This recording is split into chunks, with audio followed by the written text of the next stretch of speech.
Hola, buenos días a todos y bueno, muchísimas gracias Campus Party por organizar esta magnífica iniciativa, el evento de tecnología más grande del mundo. Es un honor para mí, la verdad, poder compartir con vosotros un poco de tiempo, la media hora que me toca y para hablar de un tema tan interesante como el liderazgo de la innovación y más útil que nunca en estos momentos tan complejo la innovación desde un punto de vista corporativo. Voy a compartir mi pantalla para poder apoyarme en una presentación que he preparado. Imagino que ya la estáis viendo. Soy Tommaso Canonici, soy director general de Opino. Opino es una consultora de innovación de referencia, ya somos más de 200 empleados en 5 países, ayudando grandes corporaciones en transformarse, pero sobre todo generar esta outcome-driven innovation, la innovación para generar un impacto, ¿no? Ya que nuestra misión es generar impacto a través de la innovación. Pero todo lo que ha sido el año pasado, tuve la suerte que compaginando mi rol de ejecutivo de una compañía, de poder investigar un poco y escribir un libro, El líder ante la innovación, junto con mi compañero Antonio Núñez, que es uno de los mayores expertos en liderazgo de este país, pero también a nivel internacional. Y justo cuando me escribió Paco para pedirme, oye, ¿por qué no preparas una charla para el próximo Campus Party? Dije, bueno, voy a hablar justamente de liderazgo e innovación y voy a sacar las conclusiones de lo que hemos investigado en el último año. Así que voy al grano y quería empezar ante de todo con una historia. Todos conocéis el Space Shuttle, es el cohete, ¿no?, que nos ha permitido llegar más lejos como humanos. De las varias versiones que hay del Space Shuttle, los motores laterales, los que vemos aquí en el lateral, siempre tienen las mismas dimensiones. La NASA los hubiera hecho mucho más grandes, porque claramente esto es un tanque de fuel con un propulsor. Cuanto más grande es el tanque de fuel, más lejos puede llegar el cohete. Cuanto más grande es el propulsor, más rápido puede ir el cohete. Estuvieron construidos de estas dimensiones no tanto porque es lo que querían los ingenieros de la NASA, sino porque se fabrican en Utah y tienen que transportarse hasta el Cabo de Cañaveral. La única forma para poder cruzar las montañas entre Utah y Cabo de Florida, pues es el ferrocarril. Y lo que es el motor del cohete, pues tiene las mismas dimensiones de los túneles que va pasando el tren a lo largo de su camino. El túnel del tren tiene estas dimensiones por los trenes y a su vez por los raíles, los 4 pies por algo, que es la misma dimensión que el raíl en UK, porque fue construido por inmigrantes ingleses. ¿Sabéis por qué el raíl del tren tiene estas dimensiones? La verdad es que es la misma dimensión que la calzada romana. Fue construido por encima de la calzada romana y entonces pues tiene las mismas dimensiones que la calzada romana. ¿Y sabéis por qué la calzada romana tiene estas dimensiones? Pues es exactamente el ancho del trasero de 2 caballos juntos. Os cuento esta historia, que es una historia de verdad que podéis encontrar en internet. Cómo el culo de 2 caballos afecta a la carrera aeroespacial hoy en día. Yo os la quiero contar, ¿no? Y la verdad que es verdad, porque estuve con el CEO de NASA hace poco y me dijo que era cierto. El CEO de NASA, Omar, es una persona de Granada. Y a mí me resultó muy interesante lo que es la moraleja, ¿no? En innovación, en tecnología, las decisiones que vamos a tomar hoy van a afectar muchísimo más lejos nuestra organización que lo que nosotros somos capaces de prever. Si el culo de 2 caballos, 2000 años después, más de 2000 años después, está afectando la carrera aeroespacial, pensar las decisiones que vais a tomar hoy vosotros en vuestras organizaciones. Entonces, bueno, yo voy a completar mi charla con 10 más unos consejos de SEO a SEO, ¿no? En el líder ante la innovación yo tuve la suerte de entrevistar a 100 SEOs y intenté recopilar aquí las 10 más unos consejos que más me resultan interesantes. Os voy a hablar de SEO a SEO, porque no sé cuántos de vosotros seréis SEOs de vuestra compañía, pero para mí todos sois SEOs de vuestros proyectos, de vuestras iniciativas, de vuestros equipos de trabajo. Y entonces todos tenemos que hablarnos de SEO a SEO en esto de la innovación. Voy a empezar con Marieta Jiménez, presidenta y directora general de Merck en España. Bueno, ahora está en Europa. En el entorno en constante cambio en el que operamos, nos exige movernos con rapidez y de manera ágil. ¿Cuál es el entorno de cambio en que vivimos? Esta gráfica para mí lo resume perfectamente, ¿no? Esta es una gráfica logarítmica. El tiempo en ambos ejes crece de forma exponencial. En la vertical, pues tenéis el tiempo entre un hito y otro. Los puntitos blancos que veis aquí son de los que 8 de los economistas más renombrados del mundo han identificado como los grandes cambios que han radicalmente cambiado la manera en cómo vivimos en este planeta. Desde que nace la vida, el hombre se levanta de pie, la agricultura, la revolución industrial o la revolución digital de hoy en día. ¿Qué os llama la atención de esta gráfica? Pues lo primero es que veis que los cuadraditos más o menos son equidistantes. Si la gráfica es logarítmica, esto significa que tuvieron que pasar millones y millones de años entre que nace la vida y que el hombre se levanta de pie, miles de años entre que el hombre se levanta de pie y que aprendamos a cultivar, cientos de años entre que aprendamos a cultivar y la revolución industrial, decenas de años entre la industrial y la digital, ¿no? El tiempo entre un hito y otro se está cortando de forma exponencial. Y claramente, pues ahora los cambios son aún más frecuentes, ¿no? Si vemos en los últimos 100 años, prácticamente han ocurrido más hitos que en los primeros 15 millones de años. No solo esto, sino que la curva pasa de 100. Estos grandes cambios pasan ahora con una frecuencia superior a los 80 años y esto es un hito histórico, porque si todos los que vivimos en este planeta pues tenemos una esperanza de vida media de unos 85 años, esto significa que a partir de hoy todas las generaciones que vendrán van a vivir un gran cambio en su vida, como que el hombre se levanta de pie o como la revolución industrial. No solo esto, sino que no vamos a ser la primera generación que va a reducir este ritmo. Entonces, lo que hoy es cada 80, mañana será cada 40, cada 20. Entonces, los problemas son más complejos. Pensad en una empresa que construye autopistas. Le pide el propio gobierno decirle cuántos coches van a pasar por tu autopista en los siguientes 20 años para determinar un precio, ¿no? ¿Quién es el iluminado que es capaz de prever cuántos coches van a pasar en la autopista en el año 20? Pero ¿quién es el iluminado en saber contestar a la pregunta de si vamos a utilizar el coche en 20 años? Estos son problemas mucho mayores.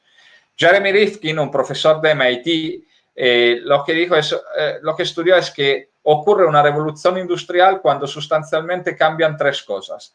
La forma en cómo producimos la energía, la forma en cómo nos comunicamos y la forma en cómo transportamos cosas y personas. Pues la máquina a vapor, ¿no? El telégrafo y el ferrocarril que marcó la primera revolución industrial.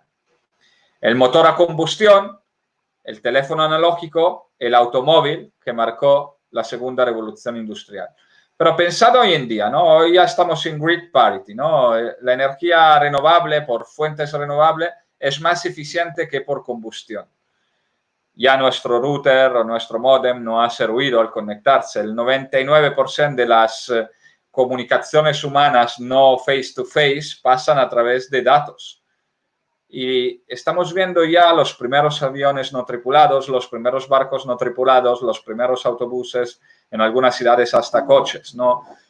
¿Qué os quiero transmitir con esto? Es que ya estamos en plena tercera revolución industrial y todo lo cambia, ¿no? Tenemos que prepararnos a una siguiente revolución industrial, que como sabéis, en una revolución industrial lo primero que cambia es todo el empleo, ¿no? Nosotros como personas tenemos que también pensar dónde queremos jugar en la siguiente liga que vamos a vivir.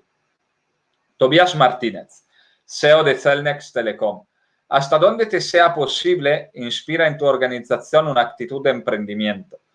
Y esto es clave, ¿no? Se predice que en los próximos 10 años el 40% de las 500 compañías más grandes del mundo va a desaparecer. Y la esperanza de vida media de estas compañías pasó de ser 67 años a 15 años hoy en día, ¿no? El IBEX 35, el 100% del IBEX 35 tiene más de 15 años en el IBEX 35. Claro, da igual cuál sea tu modelo de negocio, el éxito que tengas está destinado a tener fecha de caducidad. Da igual lo exitoso que eres, vas a tener fecha de caducidad. Y el rol del SEO y el rol de todos nosotros es darle la vuelta al bote y ver cuándo es esta fecha de caducidad para tomar decisiones que permitan que cuando llegue pues no tengamos problemas serios. Este es el bote de Toys R Us. Lo más divertido es leerse el artículo del CEO de Toys R Us cuando declara la quiebra, ¿no? Y dice, el gobierno americano tiene que intervenir el comercio electrónico y los grandes players tecnológicos porque si no muchas compañías como la mía van a desaparecer y se destruirá un montón de empleo. Y digo, pues serás cabrón, tú que hace 20 años hiciste quebrar a miles de tiendas de juguetes, de barrios, de familias enteras que vivían de estas empresas, ahora te quejas y piensas que tiene que venir alguien a defenderte, que es el gobierno, porque viene alguien más listo que tú. Nadie va a venir a defendernos y esto es la realidad. Lo que tenemos es, oye, fijar esta fecha y actuar de consecuencia. Todo el mundo me pregunta, oye, ¿cómo hago en saber cuándo es la fecha de caducidad de mi negocio? Pues la verdad que no lo sé, hay métodos. Yo, como líder de una consultora, pues tengo varias metodologías, pero no soy mago y me puedo equivocar muchísimo. Y la verdad es que, pero tengo un consejo. Si no sabes cuándo es, ponla cuanto antes, porque si la pones cuanto antes, seguramente vas a actuar, ¿no? Para tener un modelo de negocio tan rentable como el primero, cuanto antes. El único efecto colateral que puedas tener en ponerla cuanto antes es que igual ganas 2 veces, ¿no? Y esto es un efecto colateral, ganar doble que todo el mundo se puede permitir.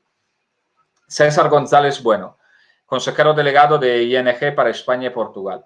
Innovar es entender los cambios de hábitos y las necesidades de los clientes, combinarlos con las posibilidades que nos brinda la tecnología y ofrecer soluciones novedosas, en la medida de lo posible sorprendente, que mejoren la vida de nuestros clientes.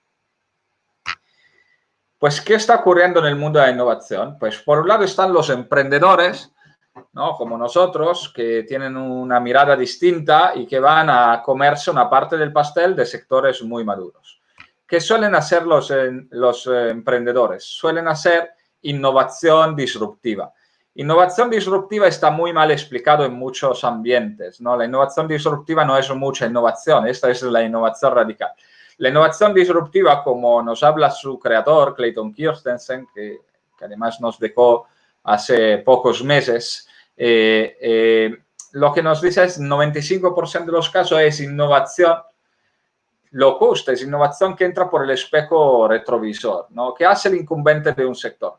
Va mejorando su producto o su servicio para venderlo siempre un pelín más caro, ¿no? Pensar en una telco, 5 gigas, 10 gigas, 20 gigas, 50 gigas, 100 gigas, fútbol, masajes y siempre un pelín más caro, ¿no? Pero luego, claro, acá está mi mamá, ¿no? Que aprendió hace poco a mandar SMS y a llamar por teléfono. Claro, llama al call center de Telecom Italia y ni le atienden el teléfono.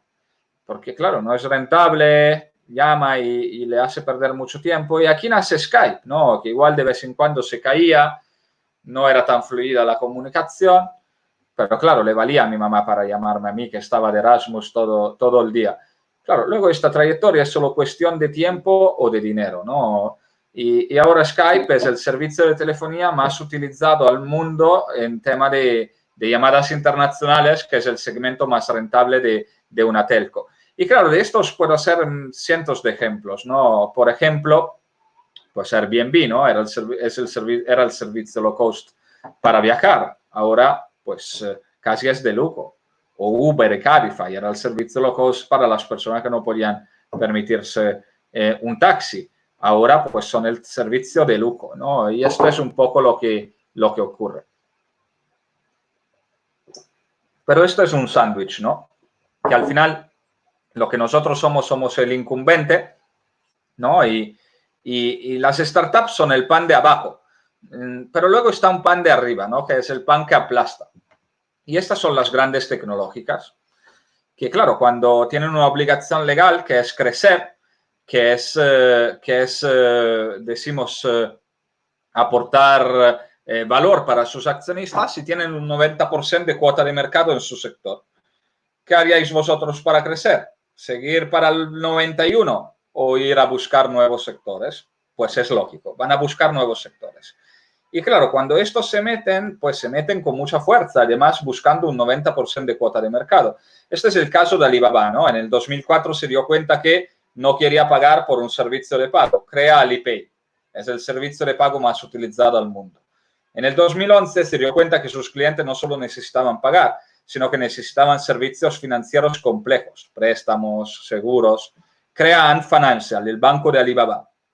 Pues cuando hizo su IPO, fue valorado en 100 billones de dólares. El mismo año, el Banco Santander valía unos 80 millones de dólares.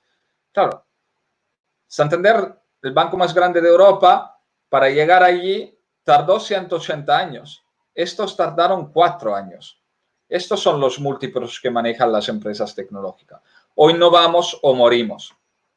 La innovación ha de ser parte de la agenda del Consejo. Inés Juste, presidenta del Grupo Juste. Pues, ¿por qué ha de ser parte de la agenda del Consejo? La agenda del Consejo es el órgano que vela para la estrategia y los intereses de los accionistas. Porque el papel de ROI lo hemos hecho muy bien, hemos creado mucha riqueza. Tanto que ahora el dinero no es un problema. El coste de adquisición de capital por una empresa está disminuyendo, como veis, de forma exponencial. Ahora estamos por debajo del 5%. Este estudio de Harvard Business Review nos muestra cómo cambia el valor bursátil de una compañía en base a si incrementa un 1% su beneficio por eficiencia operativa, por reducir costes, o si lo incrementa un 1% por crecimiento, innovación, ¿no? Hacer algo nuevo que no hacía antes, que para mí es innovación. Cuando el coste de capital es alto, pues invertir en eficiencia es rentable, ¿no? Hasta un 6%, ¿no? Llamo la atención de mis accionistas. Invertir en innovación puede ser hasta perjudicial, ¿no? ¿Por qué? Porque, oye, mi dinero allí parado vale ya mucho de por sí, a ver cómo te lo juegas, a ver en qué apuestas, porque igual no me das una rentabilidad suficiente a la que me da el mercado. Pues vamos a ver cuando el coste de capital es bajo. Como veis, la eficiencia sigue siendo un vector de crecimiento, pero mirad la innovación, ¿no? La innovación hasta 5 veces más. Esto explica por qué Tesla vale lo mismo que Toyota teniendo unos resultados muchísimo menor a nivel de facturación o a nivel de beneficio. Esto explica por qué las 5 empresas más grandes del mundo pues son 5 empresas altamente innovadoras. ¿Sabéis dónde está el problema? Es que la mayoría de los comités de dirección ha hecho su MBA aquí, cuando el coste de capital era alto, y le enseñaron a foco, eficiencia operativa, y claro, se quedaron aquí. Por eso que 8 de cada 10 proyectos de una corporación es de eficiencia operativa y solo 2 de innovación. Estamos destruyendo valor para el accionista. José Ignacio Gori-Golzarri, presidente de Bankia, para mí el ejemplo del buen liderazgo, ¿no? El CEO como tomador único de decisiones es ineficaz y hasta peligroso. Ahora las empresas somos como este mamut, ¿no? Nos sentimos fuertes, tenemos mucho pelo, somos imbatibles, pero cada día nos cuesta más llegar a encontrar comida. Cada día tenemos que hacer unos kilómetros más para generar algo de beneficio. Cada día tenemos un competidor más. Ya sabéis que los mamuts ya no existen. Claro, en estas situaciones de alta incertidumbre todos somos hombres y tenemos una glándula aquí que se llama amígdala que empieza a funcionar y nos hace muchísimo más conservadores. Si tomamos decisiones solos, pues posiblemente vamos a tomar decisiones muy conservadoras como por ejemplo la de Kodak, ¿no? De esconder la cámara digital y hasta de no patentarla por si alguien descubría el invento, ¿no? Pues es normal. Y es humano. Lo que tenemos que cambiar es la forma en cómo tomamos decisiones, repartiéndola entre más personas y repartiéndola entre más personas de nuestro equipo. José Bogas, el consejero delegado de Endesa, lo que nos ha dicho es la tecnología es seguramente lo más fácil. Siento decirlo en Campus Party. Pero mirad, esto es como se imaginaba en el tren cuando se inventó la locomotora. Un carromato de toda la vida pegado a la última tecnología existente. Como veis, estas personas sobrevivirían 5 minutos al viaje por respirar el humo, ¿no? A la velocidad de una locomotora, las ruedas tan cerca, pues haría que el invento se estropeara a la primera curva, ¿no? Todos muertos. Claro, esto es lo que pensamos las compañías, pues le pegamos blockchain o inteligencia artificial a lo que tenemos. ¿Y sabéis cuál es el resultado? Lo mismo de este tren, pues nos vamos a estrellar. Lo que tenemos que hacer es cambiar toda la organización, toda nuestra manera de crear valor. Y la mayoría de las organizaciones lo que somos son un conjunto de personas. Primero de todo, tenemos que transformar nuestras personas para que entiendan la tecnología y para que sepan utilizarla para aportar valor a nuestros clientes. ¿Y cómo se cambia la cultura de las organizaciones? Francisca Clemares, directora general de Google para España y Portugal. Las culturas corporativas no son estáticas, evolucionan con el tiempo y por lo tanto soy de las que piensa que las podemos cambiar. ¿Cómo se cambia la cultura corporativa? Necesitamos hacer que nuestras personas quieran innovar, sepan innovar y puedan innovar. No vale con saber, no vale con talleres de design thinking a punta pala. No vale con simplemente crear estructura que la permite, sino que también tenemos que fomentar la innovación. Tenemos que premiarla, tenemos que gamificar el proceso, tenemos que hacer divertido esto de innovar. Tenemos que formar a nuestros managers para que acepten las ideas, para que ayuden en construirlas, para que basemos las decisiones en métricas. Esto es lo importante que tenemos que hacer. Karina Spilska, la cofundadora de K-Found y consejera de varias empresas muy grandes. En esta nueva realidad no paran de aparecer cosas nuevas y es el propósito, el sentido común, el que le permitirá al SEO filtrar lo que vale y lo que no vale. ¿Qué tiene que hacer el SEO en este momento? Lo primero es, tenemos que elegir los grandes retos. Innovar es de elegir primero los grandes retos sobre qué apuntar, porque apuntar a todo significa desgastar recursos. La innovación no empieza por las ideas, empieza por los problemas y esto es fundamental. Luego tenemos que pasar de liderar el cómo a liderar el qué. En este mundo tan tecnológico no podemos pensar saber de todo. Entonces, lo que tenemos que hacer es rodearnos de los mejores, marcarle una meta y dejarle que ellos lleguen al cómo, porque claramente ellos son más expertos que nosotros. Siguiente, comprar los números. Tenemos que vivir en un mundo de experimentación continua donde las decisiones las toman los clientes, no nosotros. Tenemos que hacer procesos de Lean Startup que lo que nos permiten es ver lo que funciona y lo que no funciona y lo que no funciona matarlo. Y luego elegir las grandes apuestas. Esto no nos va a salir gratis y tenemos que también intentar ver cuáles son nuestras apuestas. Y esto lo cuento con un caso. Cuando Facebook se compró Instagram y WhatsApp, se gastó el 20% de su capitalización bursátil para comprar 2 empresas que sumaban 100 empleados. ¿Vosotros os imagináis un Telefónica o un Repsol o un Santander gastarse el 20% de su valor para 2 empresas de 100 empleados? Pues os imagináis Facebook lo que sería hoy en día sin Instagram y sin WhatsApp, un zombie digital, ¿no? Entonces, bueno, esto es saber apostar, ¿no? Facebook fue innovadora a su comienzo, pero también fue muy innovadora, sigue siendo muy innovadora.